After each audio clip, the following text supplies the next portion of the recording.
The transport ship shook as it came out of hyperspace. Dr. Alex Carter looked out the window at Kepler Research Station floating in the darkness. The station looked bigger than he expected, with long arms stretching out like a metal spider. Lights blinked on and off across its surface. Alex had been traveling for 3 weeks to get here. The message from the station director had been short but urgent. They needed a xenobiologist right away. Something terrible had happened on the planet below. The docking bay doors opened with a loud clang. Alex walked down the ramp carrying his equipment bag. The station felt cold and smelled like recycled air and metal. A woman in a blue uniform waited for him. "Dr. Carter? I'm Captain Lisa Hayes. Thank you for coming so quickly." She looked tired and worried. Dark circles showed under her eyes. "What's the situation?" Alex asked as they walked through the corridors. Other crew members hurried past them, all looking stressed. "It's bad. Really bad." Lisa stopped at a large window that looked down at the planet. Zendara Prime was beautiful from space. Blue oceans and green continents covered most of it. White clouds swirled in patterns across the surface. "A plague hit the Zendarian settlements 2 weeks ago," Lisa explained. "It killed most of the adults. The disease spread so fast that families couldn't escape. Now we have a new problem." They entered the main conference room. A dozen beings from different species sat around a long table.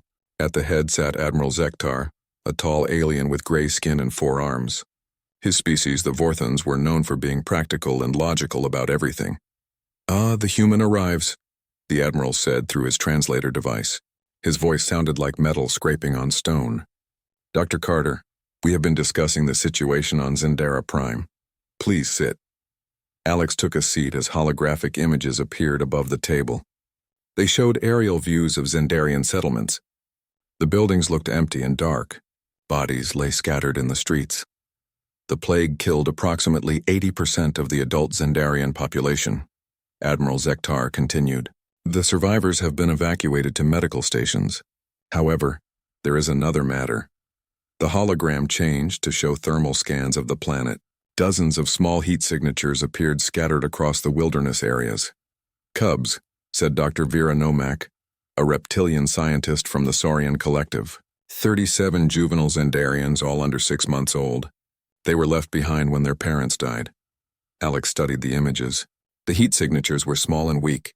Some were alone, others were grouped together in 2s and 3s. "Where are they exactly?" Alex asked. "Scattered across 3 locations," Admiral Zektar replied. "Remote areas where families tried to escape the plague. The cubs are in makeshift shelters, but they are failing rapidly." Another alien, a floating jellyfish-like being called a medusae, spoke through bioelectric pulses that the translator converted to words. "The cubs require constant thermal regulation from their parents. They also need a specific protein found only in Zendarian maternal milk. Without these, they will die within 72 hours. And winter is coming," added Dr. Nomak. "Zendarian winter temperatures drop to minus 60 degrees Celsius. Adult Zendarians hibernate during this time, but cubs cannot. They lack the biological mechanisms." Admiral Zektar stood up.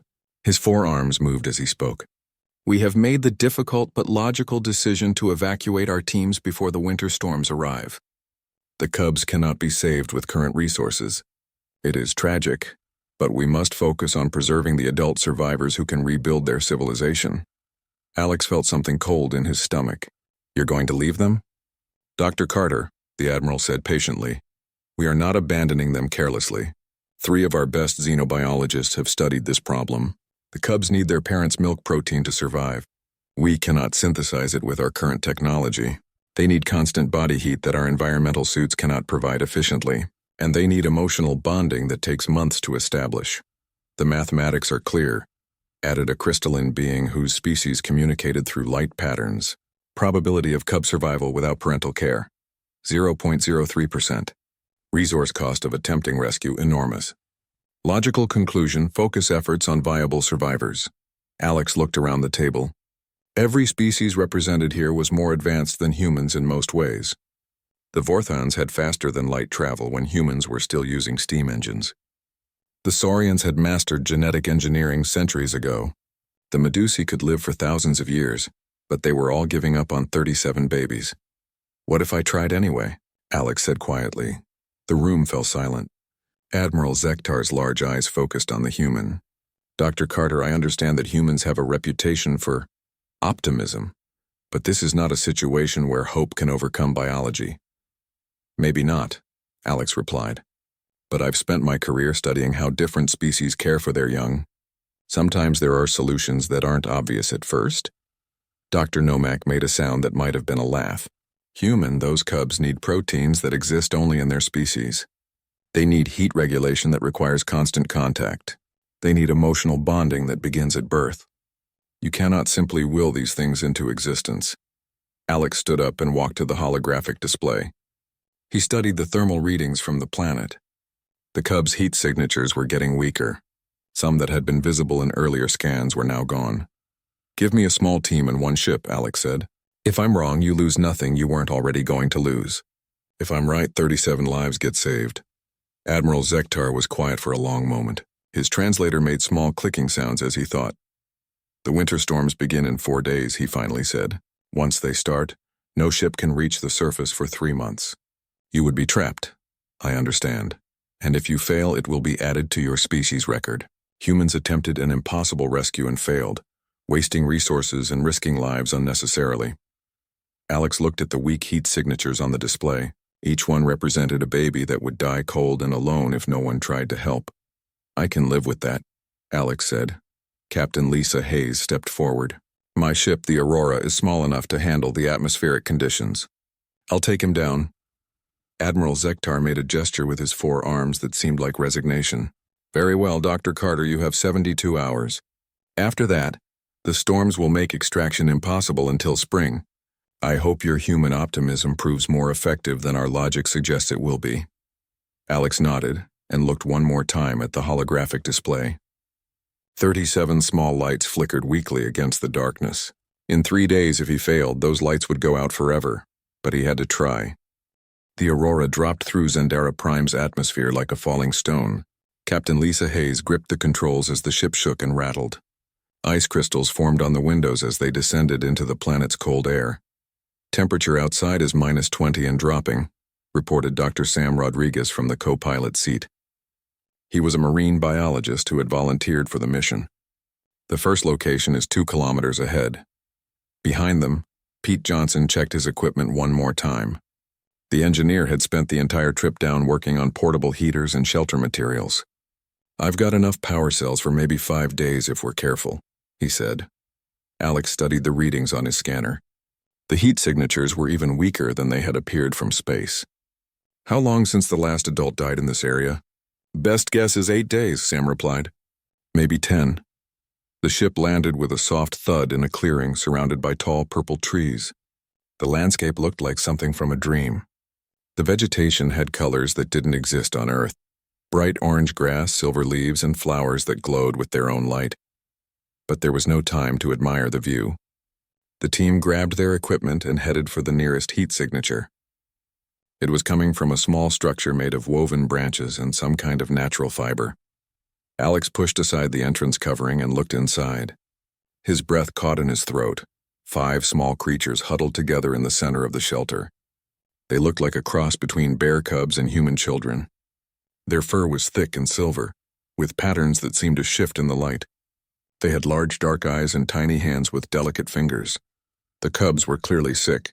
Their breathing was shallow and their fur had lost its shine. When Alex entered, they looked up at him with expressions that seemed almost human.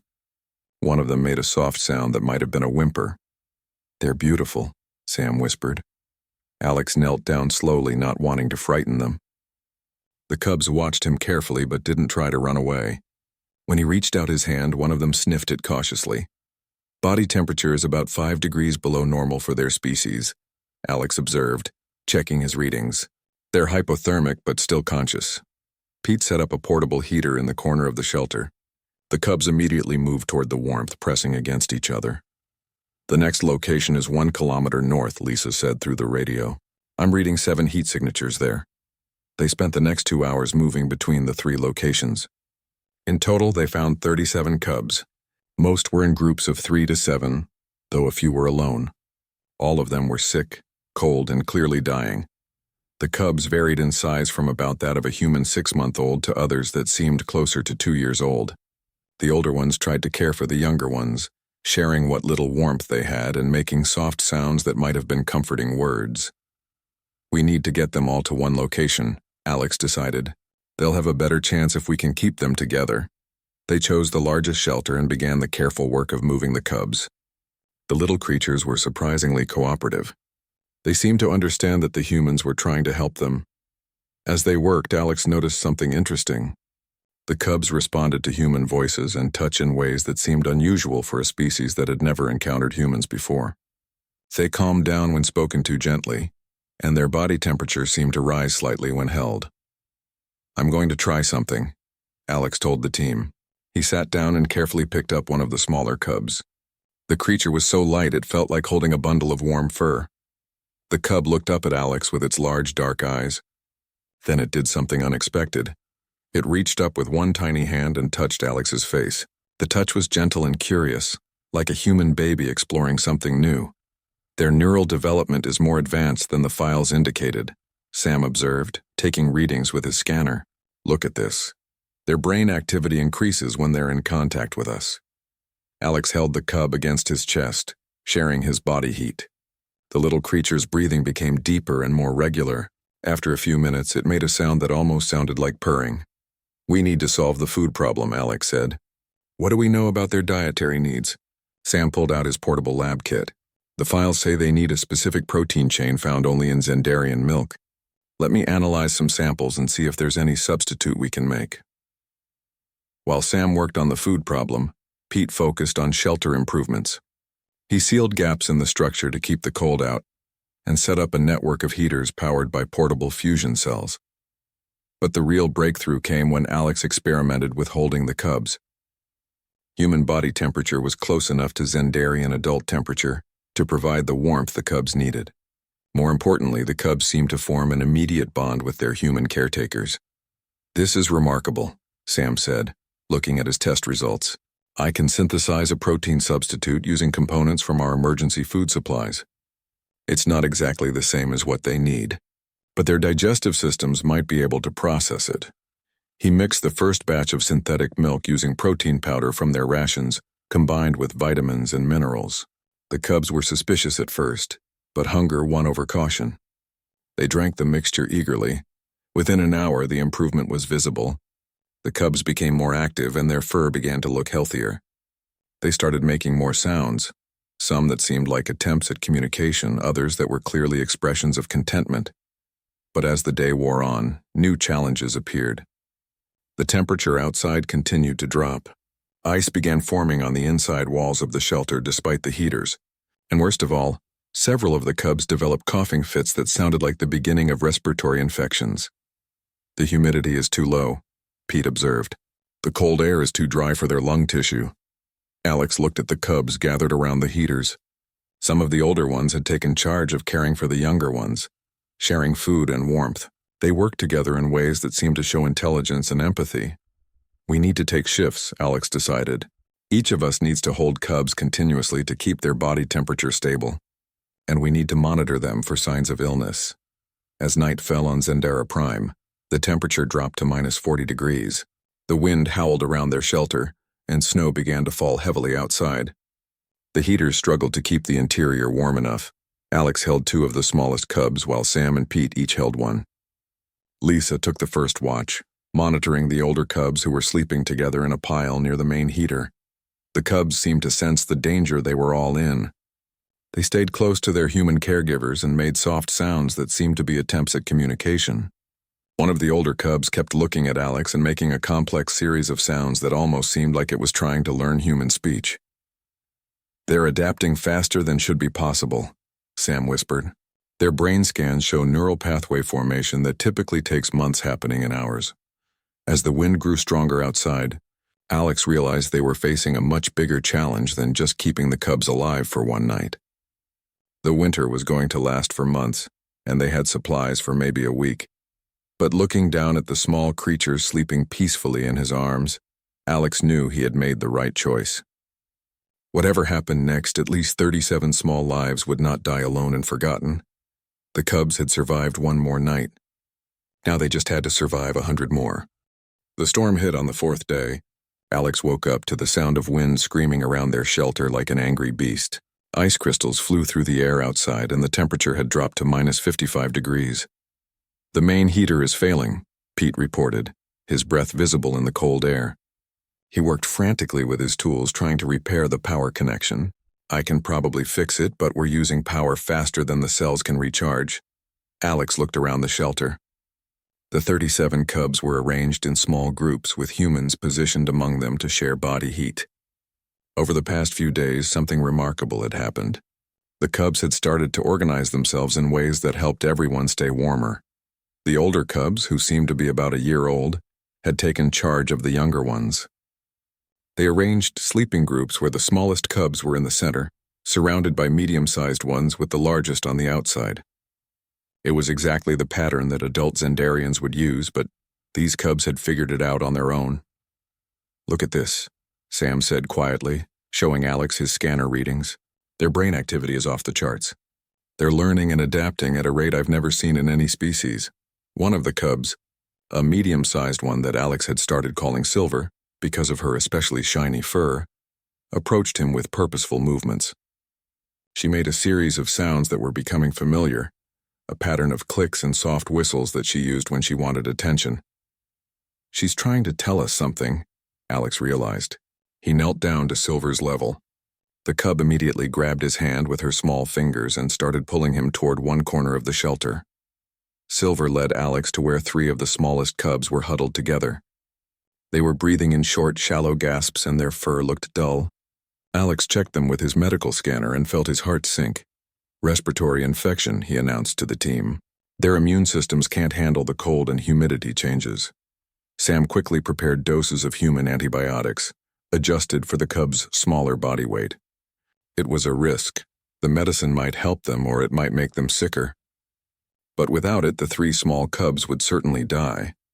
As Sam administered the medicine, Silver stayed close, watching every movement. She made soft sounds that seemed designed to comfort the sick cubs. When Sam was finished, Silver gently touched each of the small ones with her tiny hands. "She understands what we're doing," Alex said in amazement. "She knows we're trying to help them." The next few hours were the hardest yet. The storm outside grew stronger, and ice began forming on the inside walls despite their best efforts. 2 more heaters failed completely, leaving them with barely enough warmth to keep the shelter above freezing. But the cubs continued to amaze them.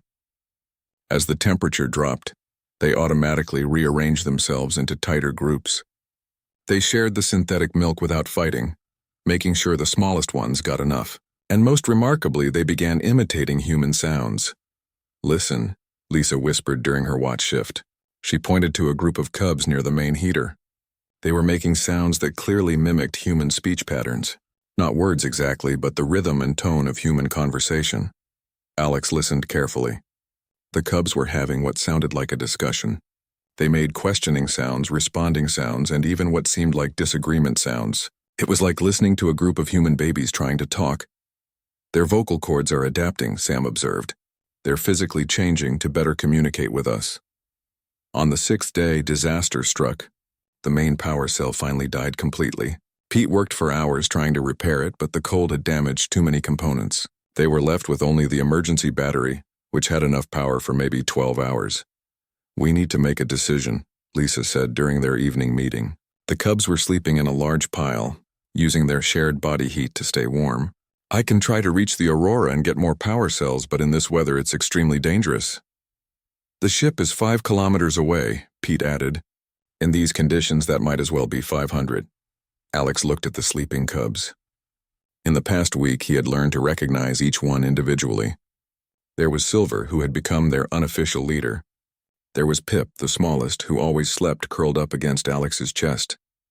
There was Storm, one of the older ones, who had started making sounds that were almost like human words. "There's something else," Alex said slowly. "I think they're entering a different kind of sleep state than normal." "Look at their breathing patterns," Sam checked his scanner readings. "You're right.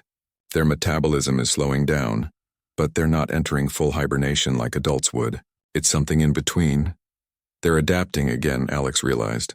They're finding a way to survive that their species has never used before. Over the next few hours, they watched in fascination as the cubs entered what could only be called a modified hibernation. Their breathing slowed and their body temperature dropped slightly, but they remained conscious and responsive. Most importantly, they continued to huddle together and respond to human contact. "This is evolutionary adaptation happening in real time," Sam whispered. "They're literally changing their biology to survive." But even with this new adaptation, the cubs still needed some external heat.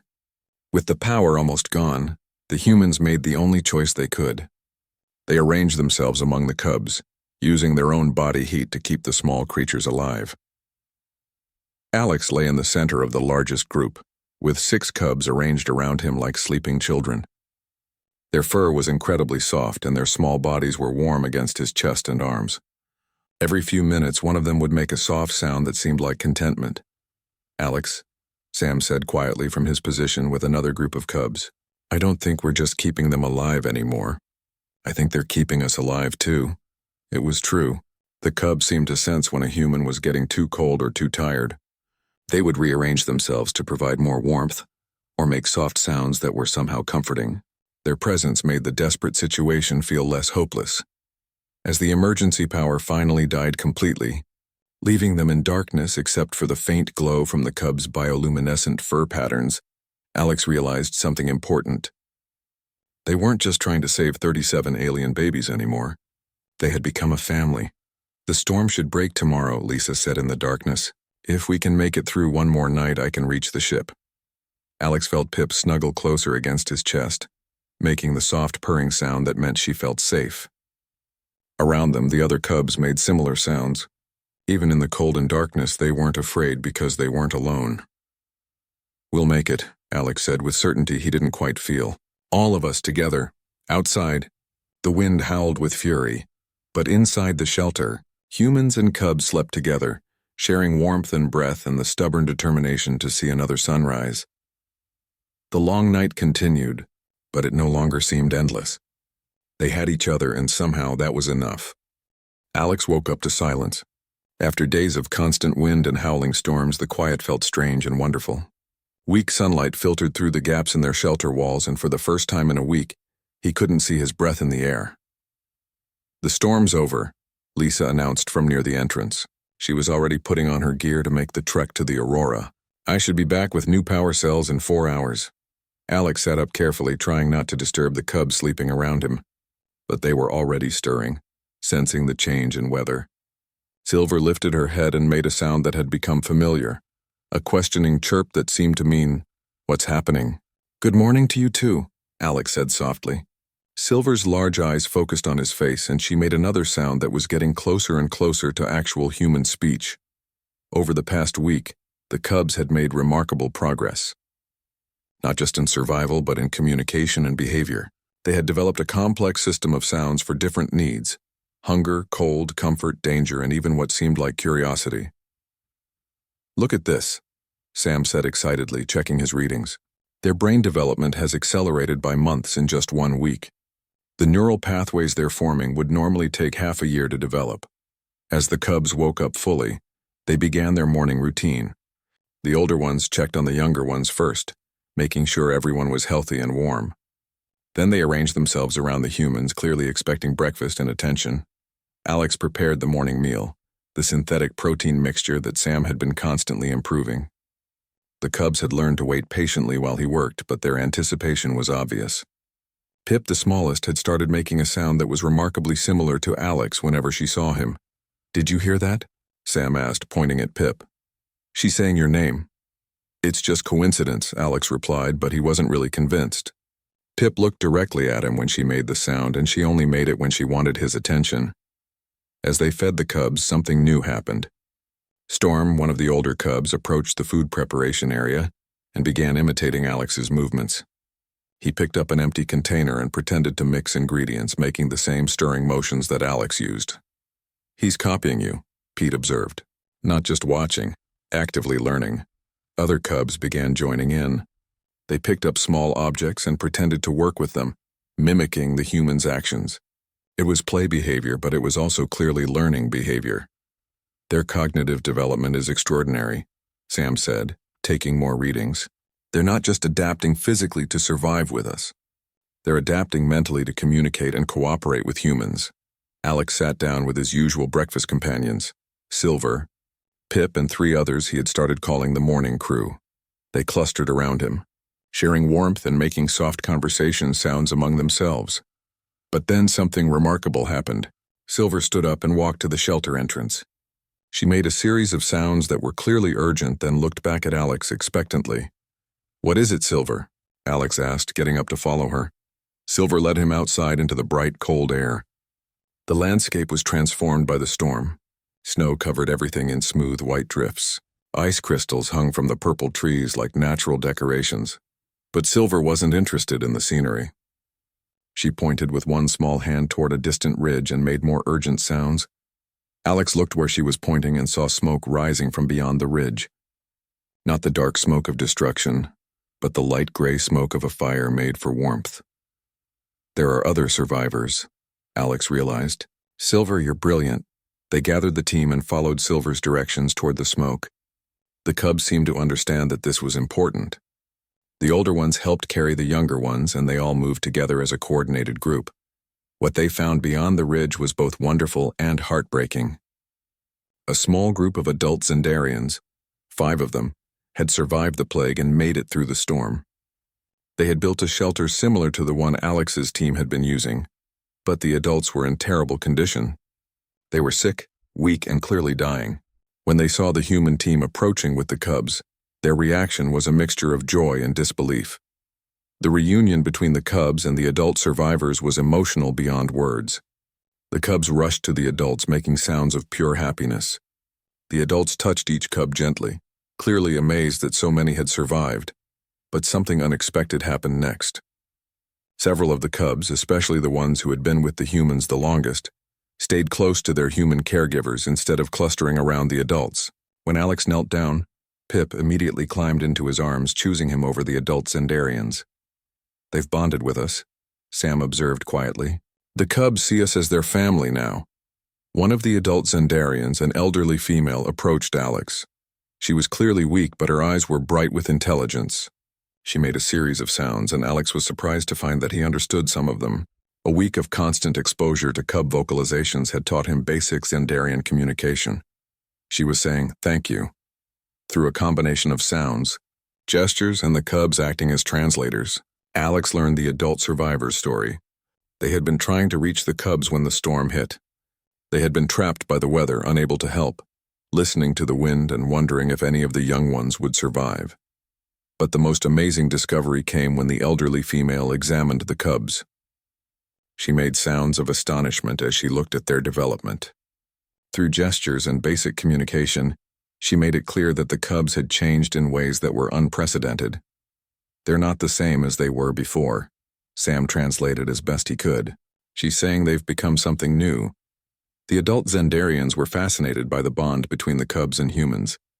They watched in amazement as Pip responded to Alex's voice, as Storm mimicked Pete's hand movements, and as Silver continued to act as a translator between the species. That evening, as they prepared to return to their main shelter, Alex made an important decision. The adult survivors were too weak to travel, but they could be cared for. More importantly, the cubs could learn from both their original species and their adopted human family. "We're going to set up a permanent camp," Alex announced. "We're not leaving when the rescue ships come.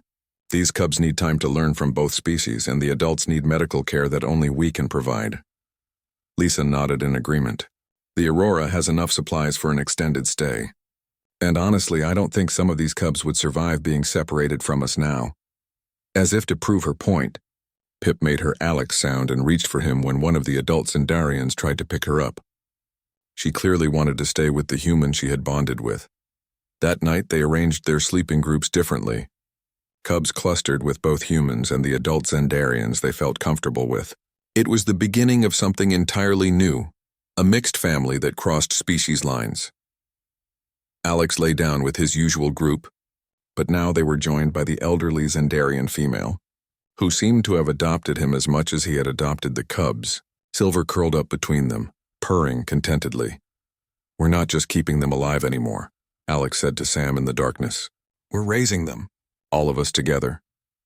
Outside, the night was clear and cold, but inside the shelter, two species slept together as one family. The cubs had not only survived, they had created something beautiful and unprecedented. Tomorrow would bring new challenges, but tonight, everyone was safe and warm and loved. 3 months later, Admiral Zektar's rescue fleet arrived at Zendara Prime expecting to find either frozen corpses or empty shelters. Instead, his sensors detected something impossible.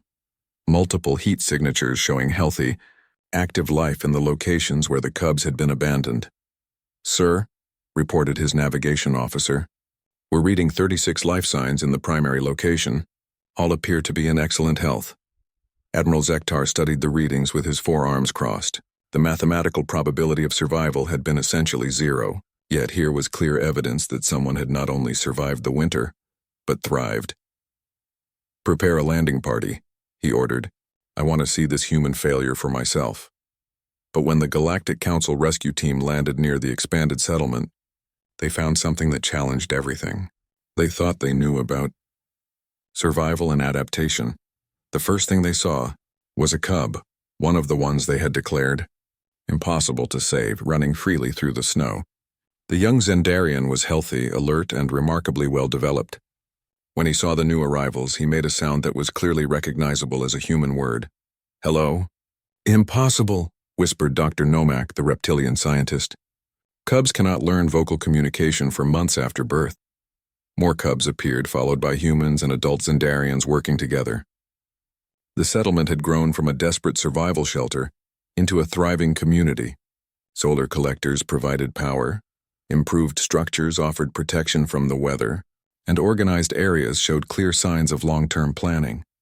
Alex Carter emerged from the main building carrying Pip, who had grown significantly, but still preferred to ride on his shoulder. She chattered constantly in a mixture of Zendarian sounds and human words, clearly comfortable with both species. "Admiral Zektar," Alex said with a smile, "welcome to New Zendara Station." The Admiral's translator struggled with the sounds Pip was making. They were neither fully human nor fully Zendarian, but a unique blend of both languages.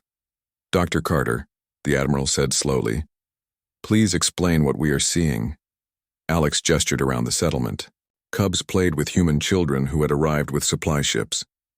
Adult Zendarians worked alongside human engineers on construction projects. The sound of mixed conversation filled the air, a melody of different species communicating as easily as family members. "The cubs survived," Alex said simply. "But more than that, they evolved." Dr. Nomak activated her scanner and began taking readings of the nearest cubs. Her device made alarmed beeping sounds. These readings are unprecedented. Their neural development is months ahead of normal patterns. Their cognitive abilities are measuring at near adult levels despite their age. Silver approached the group of newcomers with confident, purposeful movements. She had grown into a beautiful young Zendarian with unusually bright, intelligent eyes. She looked directly at Admiral Zektar and made a complex series of sounds. "What did she say?" the Admiral asked. "She asked why you left them to die," Alex translated. "And then she said she forgives you because you didn't understand what was possible." The Admiral was silent for a long moment. His species valued logic and facts above all else, but the facts before him were challenging his understanding of what logic meant. "Show me everything," he said finally. Over the next several hours, Alex and his team demonstrated the remarkable developments that had occurred during the winter. The cubs had not simply survived, they had become something new. Their intelligence had accelerated far beyond normal Zendarian development. They could communicate in both human and Zendarian languages, often switching between them mid-sentence. More remarkably, they had developed emotional and social bonds that crossed species lines completely. Pip considered Alex her father just as much as any Zendarian adult. Storm had learned to use human tools and worked alongside Pete on engineering projects. Silver had become a translator and diplomat, helping different species understand each other. Their brain scans show neural pathways that don't exist in normal Zendarian development, Sam explained to the fascinated group of alien scientists. The stress and challenge of survival, combined with constant contact with humans, triggered evolutionary adaptations that normally take thousands of years. But the most impressive demonstration came during the evening meal. Cubs, humans, and adult Zendarians sat together in family groups that ignored species boundaries entirely. They shared food, told stories, and laughed together, a sound that was the same in any language. Admiral Zektar watched a young cub attempt to feed soup to a human toddler, both of them giggling as most of it ended up on their faces instead of in their mouths. "They don't see species barriers," the Admiral observed. "To them, family is simply family." "Exactly," Alex agreed. "They've created something that never existed before. A truly mixed species community based on love and cooperation, rather than biology or politics." Dr. Nomak looked up from her extensive readings. "The implications are staggering. These cubs represent a new subspecies, more intelligent, more adaptable, more socially advanced than their ancestors. And their human caregivers show similar adaptations." She was right. Alex and his team had changed too. Their ability to understand Zendarian communication had developed far beyond what should have been possible. Their patience, empathy, and caregiving instincts had been enhanced by months of caring for beings whose needs were both similar to and different from human children. "We're requesting permanent status for this settlement," Lisa announced. "The cubs and adults want to stay together. This is their home now." Admiral Zektar looked around the thriving community one more time. Cubs played games that combined human and Zendarian elements. Adults from both species worked together on projects that neither could have accomplished alone.